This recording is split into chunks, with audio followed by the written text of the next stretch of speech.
what's the end goal? And he said the end goal is to get everybody chipped, to control the whole society, to have the bankers, the elite people, the bankers and some governor controlling the world. And I said, do all the people in the Council on Foreign Relations believe this way you do? He said, no.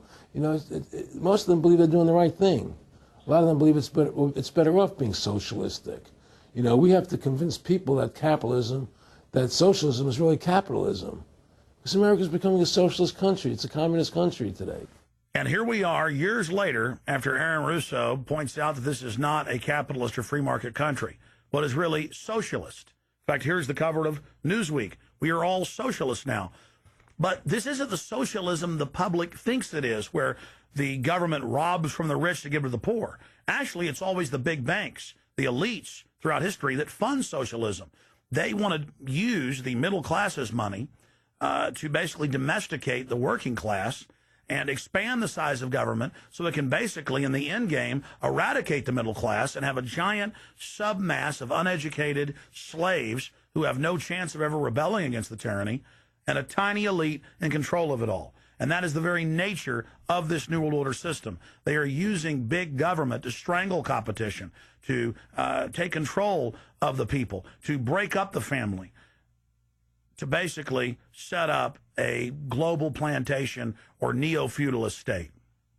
Well, one of the things they told me was that he was at the house one night, and we were talking, and he started laughing. He said, Aaron, what do you think women's liberation was about?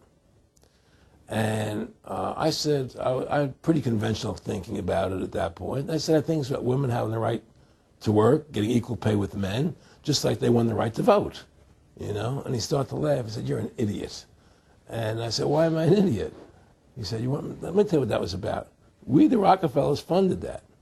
We funded women's lib, And we're the ones who got all over the newspapers and television, the Rockefeller Foundation.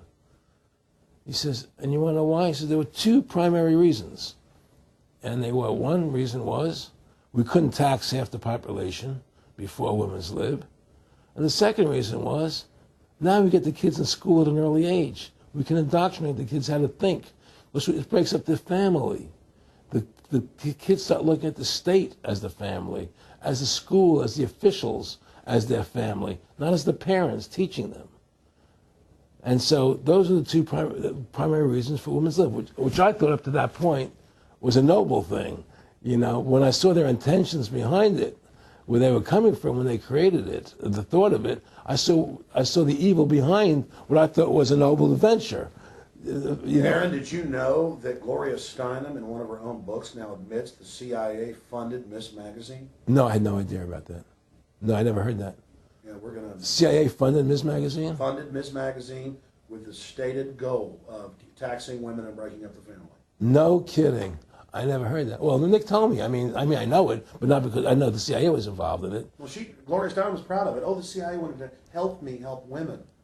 No kidding. So they funded it, yeah. And of course, it's divide and conquer.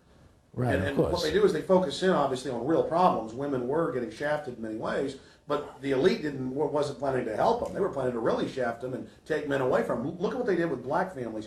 You only had about 10% illegitimacy 50 years ago in black communities, and now it's over 90%.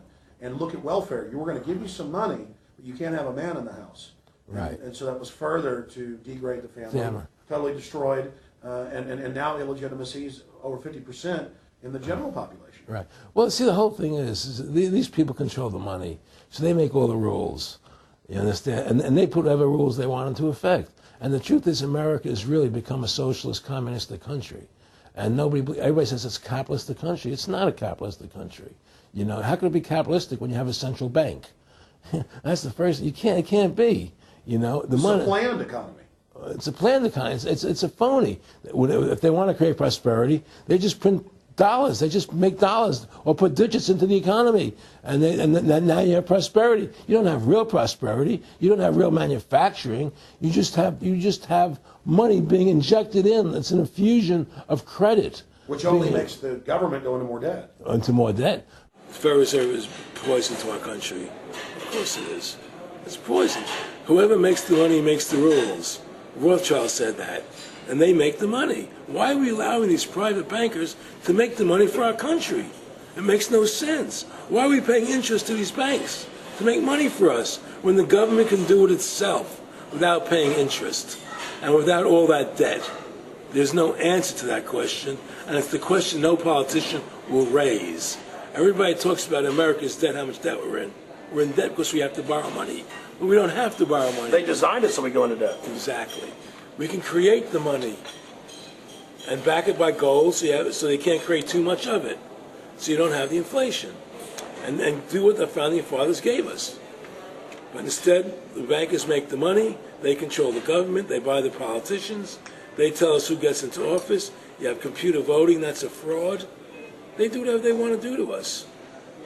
They do whatever they want to do to us. And it has to stop. My friendship with Nick Rockefeller was one where we expressed ideas to each other and thoughts and philosophies. And he wanted me to become part of what they were doing and for me to become a member of the CFR and offered various business opportunities for me to get involved in and for me to not take up the fight or the battle that I've been taking up in the past, to drop that idea, because what was the point of my fighting for the people? I was a guy who was very successful in the movie business, and I saw the truth of what was happening. I tried to express it to the people, and rather than having me express it to the people, they wanted me to join their side because I was a mover and a shaker, and rather than me opposing them, to join them. It was real simple, and he tried to recruit me into that situation, and I didn't go for it. Did he get angry when you didn't go for it? No. And, it's like, I remember one time he said to me, you join us, so you have an ID card, Aaron, you have a chip, and your chip will say KMA on it. And I said, what does KMA mean? He said, it means kiss my ass. And anybody stops you, a cop or whatever, and you show them your card or your chip, and they'll know to leave you alone because you're one of us. One of the central pillars of tyranny is that the establishment is exempt from the laws that they pass for the rest of us. We saw it in Rome. We saw it with Hitler. We saw Richard Nixon saying, look, I'm the president. If I break the law, it's not illegal. We saw George Bush and Dick Cheney say that. We see Barack Obama continuing that, saying, I'm not going to give detainees real trials. I'm going to give them secret kangaroo military commissions trials, and we're going to hold them in secret camps, and I've got executive privilege. It's the same thing over and over again. And one example of hundreds that are out there was a story back in April of 2008 out of the Orange County Register. And this backs up exactly what Aaron's talking about with Mr. Rockefeller saying, I got a chip in my hand, kiss my ass. Here's just one example of hundreds. Special license plates shield officials from traffic tickets.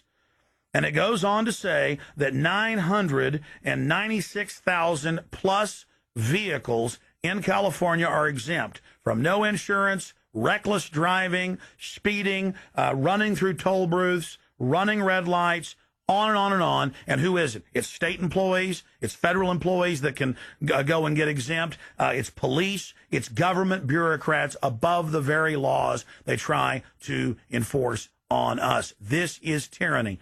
And so literally all over the nation, they've tried to pass it in Texas but failed. They want it where the police are above the law, where the government officials are above the law, where they have immunity, where they can't be prosecuted for crimes. Congress exempts itself from most of the tax laws and other laws that they put on the rest of us. They're exempt from Social Security, and they get a pension that pays out on average 5 times what citizens get. Again, it's already happening. So the chip in the hand and saying they're above the law under the guise of national security, that's what the 1947 National Security Act and now this whole Homeland Security system is all about.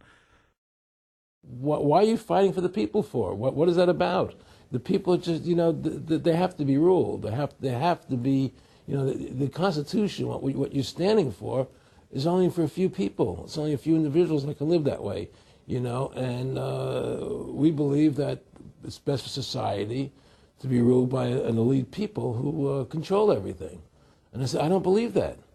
I believe God put me on this earth to be the best person I could be, and put everybody on this earth to be the best they can be, not to be a slave and a sheep to you and these people. And I don't understand why you want to control everything. What is the need for that? And I asked them, do all the people in the Council on Foreign Relations feel the same way you feel? He said, no, a lot of them think they're doing the right thing. They think that socialism is the best way to go. They think that, that they're doing the right thing. But the people at the top, they all know the truth of what's happening.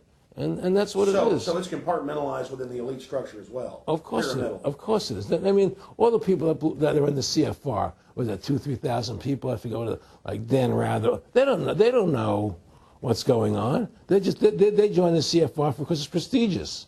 They think it's good for business. It's good for this. They don't know what's really happening. The evil that comes out of it, that's emanating out of it.